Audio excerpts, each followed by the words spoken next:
आज हमारा टॉपिक है यूजीसी नेट। यूजीसी है क्या? देखिए, यूजी एक संस्था है जो स्नातकोत्तर विद्यार्थियों के लिए एग्ज़ाम कंडक्ट कराती है।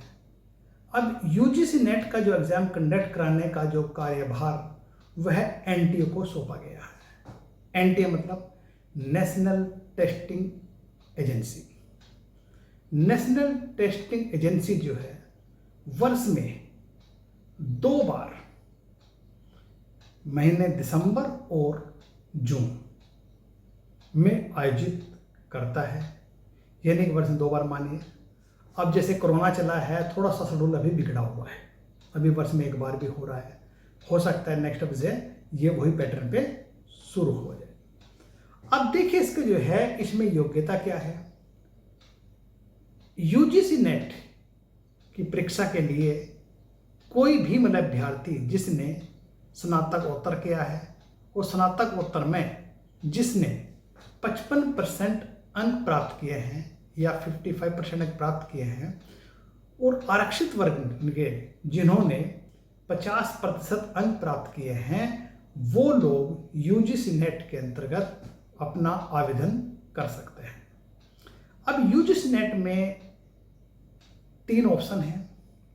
या तो वो नेट के लिए आवेदन करें, या फिर जेआरएफ के लिए आवेदन करें, या फिर नेट और जेआरएफ दोनों के लिए आवेदन करें।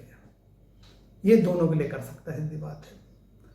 अब देखिए इसकी जो है नेट की जो योग्यता है, योग्यता क्या है इसमें देखिए। मैं सॉरी, नेट की जो मतलब जो है आयु जो है यूजीसी ने या एनटीए ने जो है इसकी जो है नेट की कोई योग्यता निर्धारित आयु निर्धारित नहीं की है।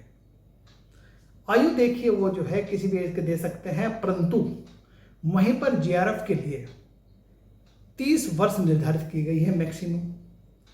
और जो मतलब जो कैंडिडेट देखिए नेट क्वालिफाई करता है और नेट क्वालिफाई में जो सर्टिफिकेट वहाँ से यूजीसी इशू करती है वो लाइफ टाइम के लिए होता है।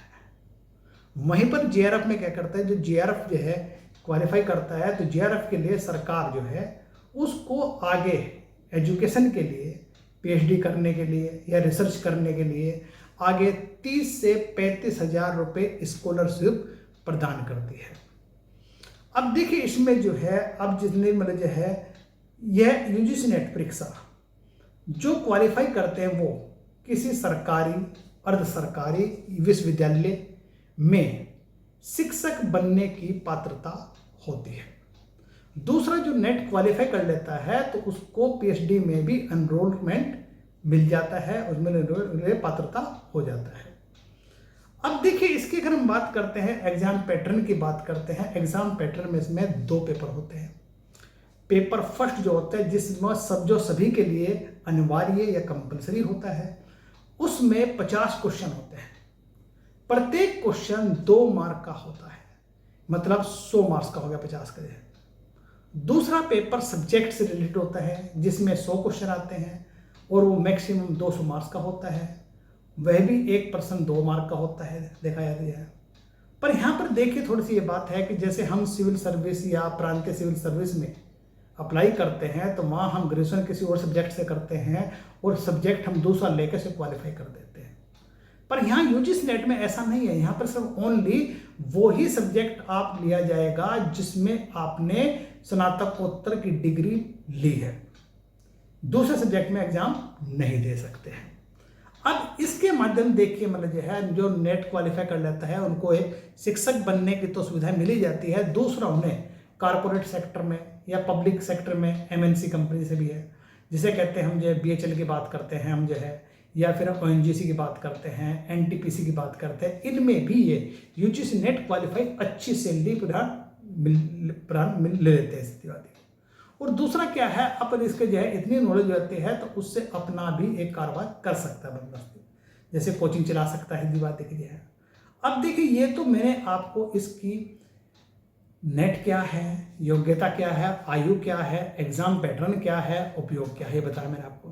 पर इसे क्वालिफाई कैसे करेंगे हम, पास कैसे होंगे, सारी समस्या ये बढ़ती है।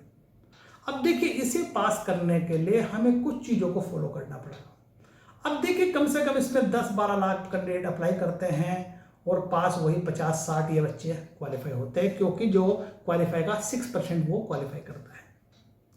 अब देखिए उन 6% में आने के लिए क्या करना पड़ेगा। देखिए आप जो है सबसे पहले तो अपनी विल पावर या दृढ़ इच्छा शक्ति को स्ट्रॉन्ग करेंगे। आप जो है उस पे टारगेट पे फोकस करेंगे कि मुझे तो नेट जीआरएफ निकालना एट एनी कॉस्ट।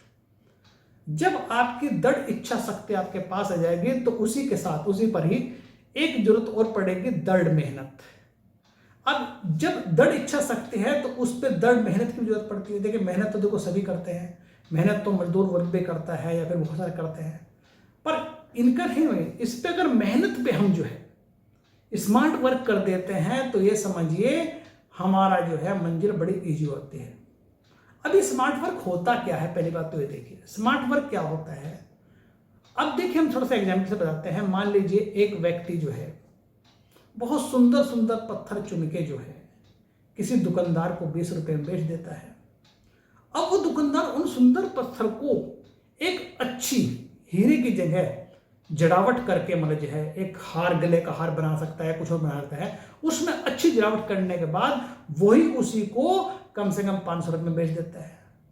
अब देखिए मेहनत तो करके तो वो मजदूर वर्ग आया व्यक्ति जो है, पर इसने क्या किया, इनको जो है सही जगह स्टेब्लिश कर दिया, सही जगह इसको ठीक करके और कई गुना लाभ ले लिया। तो ये हमारा इसका जो दुकानदार का जो था ये स्मार्ट वर्क था, सीधी बात है।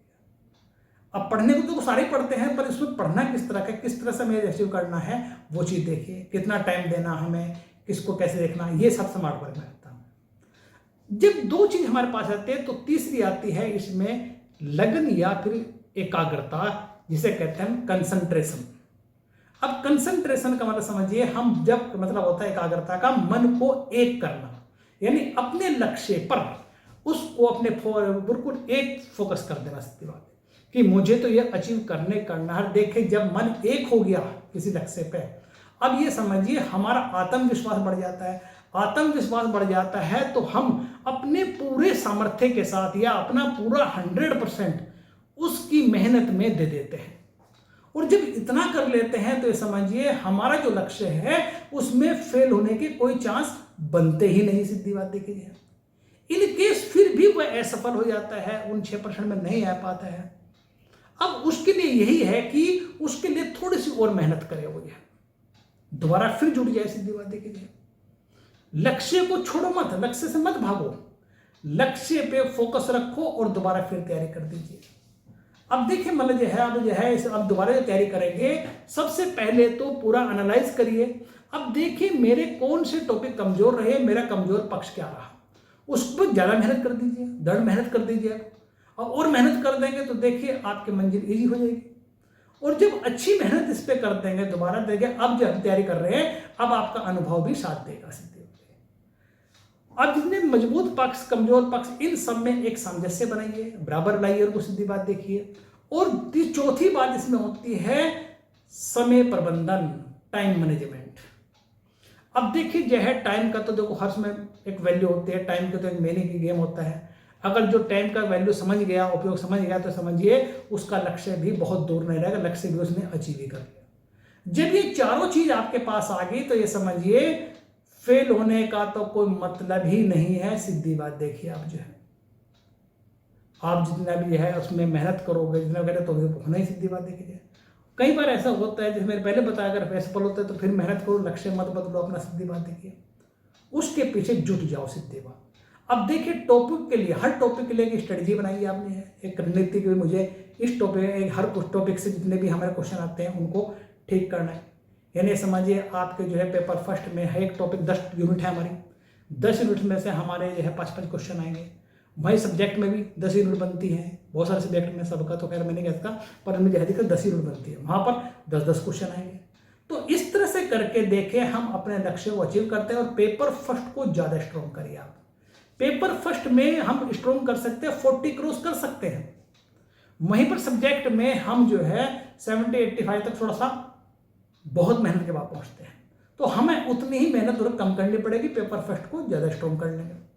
अब देखिए जो है इन सारे कार्य करने के बाद हमें जो लास्ट में रखना है रिवीजन, एक समय में रिवीजन कैसे करना है। अब देखिए रिवीजन का मेन गेम होता है इसमें। देखिए जिस बंदे को एक तरह समझिए मैनेजमेंट जो है रिवीजन करना आ गया है, या फिर देखिए आपको मेंटेन करना आ गया, ये समझिए कि मतलब जो है वो फेल होने का कोई चांस ही नहीं है। तो अगर इन चीज़ों को फॉलो करते हैं तो कोई भी लक्ष्य बहुत बड़ा नहीं है, बहुत आसान है। ये डिपेंड करता है हमारी सोच पे। हमारी सोच अगर बड़ी है तो हम बड़ा लक्ष्य प्राप्त कर सकते हैं, छोटी है तो छोटा लक्ष्य प्राप्त होता है, सीधी बात देखिए। तो इसलिए हम जो सोच पर डिसाइड कर लेते हैं कि हमें करना तो करके रहता है, उसमें 100% सफलता मिलती है। अब यूजीसी नेट के टॉपिक वाइज हम नेक्स्ट क्लास शुरू करेंगे।